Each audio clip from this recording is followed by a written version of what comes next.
आज हम लोग जो है अपव्यय विधि से समीकरण को हल करना सीखेंगे।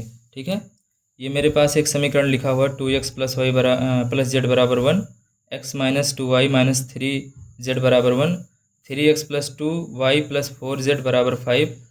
इस समीकरण को हमें क्या करना है, अपव्यय विधि से हल करना है। अच्छा, हल करने का मतलब क्या होता है कि x, y और z का मान निकालना है। जितनी भी अज्ञात राशियाँ हैं उसका हमें क्या करना होता है, मान निकालना होता है। तो सबसे पहले हम जिस समीकरण को हल करना होगा उसका अपव्यय समीकरण लिखेंगे। अपव्यय समीकरण कैसे लिखते हैं, इसको मान लेते हैं ax बराबर b। ये हमारा क्या है, अपव्यय समीकरण है। अब इसमें a क्या है, x क्या है और b क्या है। ठीक है, तो x हमारा क्या होता है, ये जो गुणांक है, देखिए ये चर राशि जो है ये x हो गया, और x y z के जो गुणांक होंगे वो क्या बनेगा, a बनेगा। और इधर वाली जो वैल्यू दिया होगा उसको हम क्या कहेंगे, b कहेंगे। कैसे, इसको बनाते हैं। देखिए सबसे पहले यहाँ a बराबर निकालिए, यहाँ a बराबर निकालिए। तो a कैसे निकालेंगे, इसमें देखिए x का गुणांक कितना है, 2, तो यहाँ 2 लिखिए। इसमें x का गुणांक कितना है, 1। यहाँ कुछ नहीं दिया तो 1 ही तो होगा। यहाँ पर कितना हो जाएगा, 3। फिर y वाला गुणांक देखिए, 1 माइनस का 2 और प्लस का 2, 1 माइनस का 3 और प्लस का 4। ये हमारा हो गया a। ठीक है, और b का मान कितना हो जाएगा, b का मान हो जाएगा हमारा 115। ये वाली जो वैल्यू होती है वो क्या होती है, b की वैल्यू होती है। ठीक है, और x की वैल्यू तथा x की वैल्यू क्या हो जाएगी,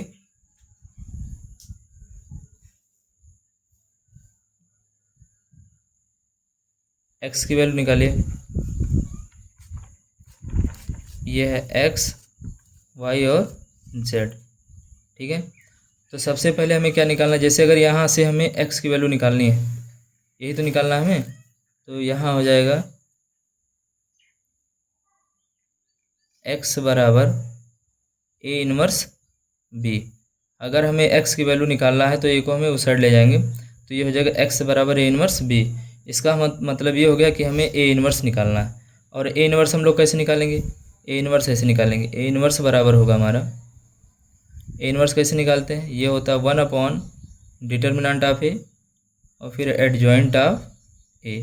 इसका मतलब सबसे पहले हमें क्या निकालना होगा, डिटर्मिनेंट a निकालना होगा और एडजॉइंट a निकालना होगा। तो सबसे पहले हम डिटर्मिनेंट ऑफ a निकालते हैं। तो डिटर्मिनेंट ऑफ a कैसे निकालेंगे, ये हो जाएगा डिटर्मिनेंट ऑफ a बराबर 1, यहाँ 2, 1, 1, 1 माइनस का 2 और माइनस का 3, और ये हो जाएगा 3, 2, 4। अब यहाँ से डिटर्मिनेंट ऑफ a निकाल लीजिए। तो डिटर्मिनेंट ऑफ a बराबर, अगर दो लेंगे तो ये वाली लाइन कैंसिल, ये वाली कैंसिल, इसका गुणा इसमें करेंगे तो 2 चौक 8 माइनस का 8 हो जाएगा, 2 तिहाई 6 माइनस माइनस हो जाएगा प्लस का 6। ये तो बताए ही थे निकालना। अब इसको लेंगे -1, तो ये वाली लाइन कैंसिल, ये वाली लाइन कैंसिल, एक का गुणा हो जाएगा 4 में, तो 4 का नम 4 और 3 3 का 9, घटाना रहेगा तो यहाँ पर हो जाएगा माइनस माइनस प्लस का 9, और यहाँ लेंगे प्लस का 1। ठीक है, अगर प्लस का 1 ले लेंगे तो ये वाला लाइन कैंसिल, ये वाला लाइन कैंसिल, 2 का नम 2 और 2 तिहाई 6, माइनस माइनस क्या हो जाएगा, प्लस का 6। अब इसको सरल कीजिए, देखिए कितना आ रहा है, इसको सरल कीजिए तो यहाँ पर कितना बचेगा, माइनस का 2 और प्लस का 6, तो यानी माइनस का 8 प्लस का 6, -2 बचेगा। -2 प्लस 2 का गुणा कितना हो जाएगा, माइनस का 4, और ये हो जाएगा 9 4 13, और गुणा करेंगे तो माइनस का 13, और ये हो जाएगा 6 2 8 प्लस का 8। ठीक है, 9 4 17 माइनस का 17 प्लस का 8, यानी हो जाएगा ये माइनस का 9। ठीक है, तो ये हमारा मॉड ऑफ ए निकल गया। अब हमें निकालना है एडजॉइंट ए। तो एडजॉइंट कैसे निकालेंगे, एडजॉइंट निकालने के लिए पहले हम क्या निकालेंगे, ए के सहगुणनखंड क्या निकालेंगे? ए के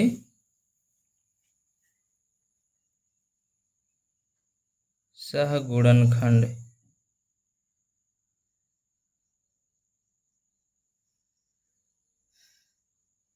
ए के सहगुणनखंड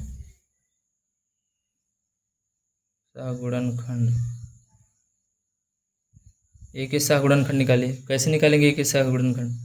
पहले A11 निकालेंगे। क्या निकालेंगे? A11। फिर क्या निकालेंगे? A12। फिर क्या निकालेंगे? A13। फिर निकालेंगे A21, A22, A23 और ऐसे निकालेंगे A31, A32 और A33।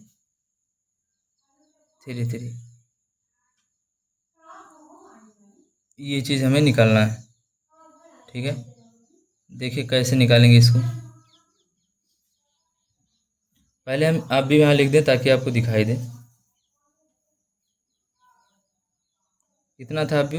2 1 1 1 -2 -3 3 2 4। ठीक है, अब जैसे A11 निकालेंगे तो ये वाली लाइन कैंसिल और ये वाली लाइन कैंसिल, इसका गुणा इसमें हो जाएगा। ठीक है, तो 4 दूना 8, माइनस का 8 बनेगा और 2 तिहाई 6, तो -8 और घटाएंगे तो ये माइनस माइनस क्या हो जाएगा? प्लस का 6। और यहाँ क्या रहेगा? 1 1 2, तो सम रहेगा तो प्लस और विषम रहेगा तो माइनस, तो ये हो जाएगा कितना भाई? -2। ठीक है, एक वैल्यू हम निकाल ले भाई। अच्छा, A12 निकालो। ये वाला निकालेंगे तो ये वाली लाइन कैंसिल, ये वाली लाइन कैंसिल, 4 का नम 4, ये हो जाएगा 4, 4 का नम 4 और 3 त्रिक का 9। देखिए ये प्लस का 3 है, ये माइनस का 3 है, तो 3 त्रिक का 9 और 4 का नम 4, तो 4 और यहाँ घटाएंगे तो माइनस माइनस क्या हो जाएगा? प्लस का 9 और ये प्लस रहेगा कि माइनस? माइनस, क्योंकि विषम है, तो ये बनेगा -13। ठीक है भाई, A13 निकालो। A13 निकालेंगे ये वाला, तो ये वाली लाइन कैंसिल, ये वाली लाइन कैंसिल, 2 दूना 2 का नम 2 और 2 तिहाई 6, माइनस था तो क्या हो जाएगा? प्लस का 6। और ये प्लस होगा कि माइनस? ये तो प्लस होगा। क्लियर, तो यहाँ हो जाएगा कितना? 6 2 8। ठीक है, तो एक ही निकल गया। अब A21 निकालेंगे, ये वाले निकालेंगे, ये वाली वैल्यू, तो ये कैंसिल हो जाएगा और ये कैंसिल हो जाएगा, तो बचेगा कितना? ये कैंसिल, तो बचेगा 1 2 1 4, तो 4 का नम 4 और 2 का नम 2, 4 का नम 4 2 का नम 2, प्लस की माइनस, ये हो जाएगा माइनस, तो ये बचेगा -2। A22 निकाल लो भाई। A22 कैसे निकालेंगे? ये वाली लाइन, ये कैंसिल, बचेगा कितना? 2 3 1 4, तो 4 दूना 8 और 3 का नम 3, तो 4 दूना 8 माइनस प्लस की माइनस, ये प्लस हो जाएगा, बचेगा कितना भाई? ये बचेगा 5 प्लस का। ठीक है, अब A22 निकालो, तो ये वाली लाइन कैंसिल, ये वाली लाइन कैंसिल, तो 2 दूना 4 और 3 का नम 3, तो 4 -3। ठीक है भाई, ये वाली लाइन निकालेंगे तो ये कैंसिल, तो दूना 4 और 3 का नम 3 और ये प्लस की माइनस, तो ये हो जाएगा माइनस, क्योंकि 3 2 5, तो ये बनेगा कितना? -1। अब A31 निकालो, तो ये वाला निकालोगे तो ये कैंसिल, तो बचेगा कितना? 1 -3, तो 3 का नम 3 -3 और 2 का नम 2 -2, तो यहाँ हो जाएगा +2। ठीक है, ये गया, 3 का नम 3 और 2 और ये प्लस रहेगा कि माइनस? प्लस रहेगा भाई, तो बचेगा कितना? -1। A32 निकालो, तो ये वाला निकाल लो, तो ये वाली लाइन खत्म, ये वाली लाइन खत्म, ये कैंसिल, तो बचेगा 2 तिहाई 6 माइनस का 6, 2 तिहाई 6 और 1 का नम 1, माइनस का 1 प्लस की माइनस, ये रहेगा माइनस क्योंकि 3 2 5, तो -7, तो ये हो जाएगा प्लस का 7। ये वाला निकालो तो ये कितना बचेगा भाई, ये कैंसिल, ये कैंसिल, तो 2 दूना 4, ये प्लस में रहेगा, ये वाली कैंसिल, तो बचेगा माइनस का 4 और एक का नाम 1, माइनस का 1, ये हो जाएगा माइनस का 5। एक बार और देख लेते हैं इसको, ये कैंसिल, तो दूना 4 और एक का नाम 1, तो -4 -1 -5 होएगा। तो ये हमारे निकल गए क्या, ए के शाखंड। अब ए के शाखंडों से निर्मित आव्यूह, ए के शाखंडों से निर्मित आव्यूह निकालेंगे। तो ए के शाखंडों से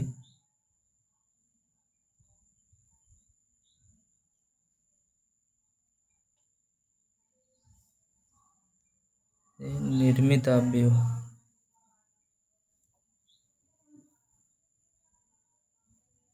इसका नाम हम लोग दे दे रहे हैं वाई या सी दे दे रहे हैं, चलो सी दे दें। तो सी बराबर क्या हो जाएगा, ये कितना बना भैया -2, ये कितना बना भैया -3 13, -2 -13, और कितना बना था +8, ये कितना बना -2, ये कितना बना +5, है ना, ये कितना बना -1, ये कितना आ गया भाई -1, ये कितना आया +7, ये वाला कितना है -5। यहाँ तक क्लियर। अब क्या निकालेंगे, एडजॉइंट ऑफ ए, क्या निकालेंगे, एडजॉइंट ऑफ ए। इधर अब निकालेंगे adjoint of A, adjoint of A, तो ये क्या होगा, सी का परिवर्ताव्यूह, ये तो होता है एडजॉइंट भाई, सी का परिवर्ताव्यूह। निकालिए सी का परिवर्ताव्यूह, रो को कॉलम में, कॉलम को रो में चेंज करना, तो ये हो जाएगा -2 -13 8, ये हो जाएगा -2 5 -1, और ये बनेगा कितना 8 -1 और -5, ये हमारा निकल गया परिवर्ताव्यूह, यानी एडजॉइंट निकल गया। अब अगर एडजॉइंट मिल गया है तो हम ए इनवर्स निकाल सकते हैं। कैसे निकालेंगे ए इनवर्स, वो सरल तरीका हो गया, ए इनवर्स बराबर ये होता है 1 / determinant of A into adjoint of A. तो यहाँ लिख दे रहे भाई, तो 1 / डिटर्मिनेंट की वैल्यू कितना निकाला था, डिटर्मिनेंट की वैल्यू कितनी निकाली थी भाई, इसमें देखिए थोड़ा सा मिस्टेक हो गया, ये वाली लाइन इधर लिखना है, तो ये होगा -1, ये -1 हो जाएगा, और ये हो जाएगा +7, और ये रहेगा -5, ठीक है। अब इधर देखिए मॉड ऑफ ए कितना आया था -9, एडजॉइंट ऑफ ए कितना आ गया भाई -2 -13 8 -2 5 -1, और ये था -1 7 और -5, ये हमारा निकल गया क्या, ए इनवर्स निकल गया। अब हमें अगर x का मान निकालना है तो x का मान कैसे निकाले थे, बताए थे, इसके लिए x बराबर क्या बना था, ए इनवर्स बी, यही तो बना था, तो इसी में उठा के रख दीजिए। तो x बराबर क्या हो जाएगा, अतः यहाँ लिख रहे हैं, अतः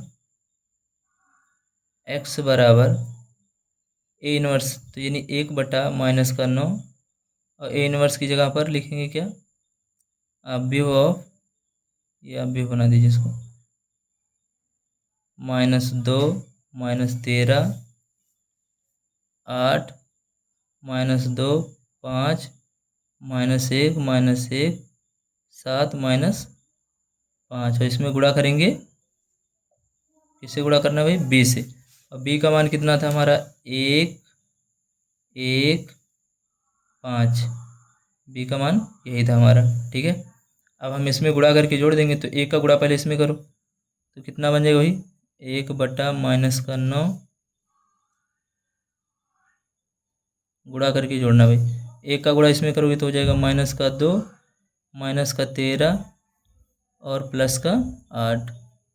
फिर 1 का गुणा इसमें करो तो और कर 1 से गुणा करके इसमें जोड़ना है तो -2 +5 और 1 का इसमें गुणा करो तो -1।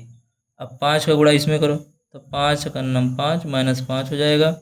इसमें करोगे 5 सते 35 +35 और 5 25 -25। अब इसी को सरल करना है, इसको इधर हल कर दे रहे हैं, देखिए कितना आ रहा है। ये हो जाएगा -9 बराबर 1/-9 है ना। ये हो जाएगा -9 और ये हो जाएगा 5 35 40 हो जाएगा और 40 में से 13 घटेगा बचेगा 27 है ना। और ये 25 और 26 में से 8 घटेगा तो बचेगा -18। यही तो बचेगा भाई। अब इसमें 9 से सभी में भाग करना है तो 9 में सभी से भाग करोगे तो कितना आएगा भाई, ये हो जाएगा -9 से भाग करोगे तो +1 9 3 27 -3 और 9 दूनी 18 +2। ठीक है, इसका मतलब क्या हो गया भाई, इसका मतलब ये हुआ कि x बराबर हमारा आ गया 1 -3 और 2। अच्छा ये या x किसके बराबर था भाई, x y और z के बराबर था। तो यहाँ से हो जाएगा 1 - 3 और 2। तब x बराबर हो जाएगा कितना, x की जगह पर हो गया 1, y की जगह पर हो गया -3 तथा z की जगह पर हो जाएगा 2। यही आपका क्या हो जाएगा, सॉल्यूशन हो जाएगा। ठीक है।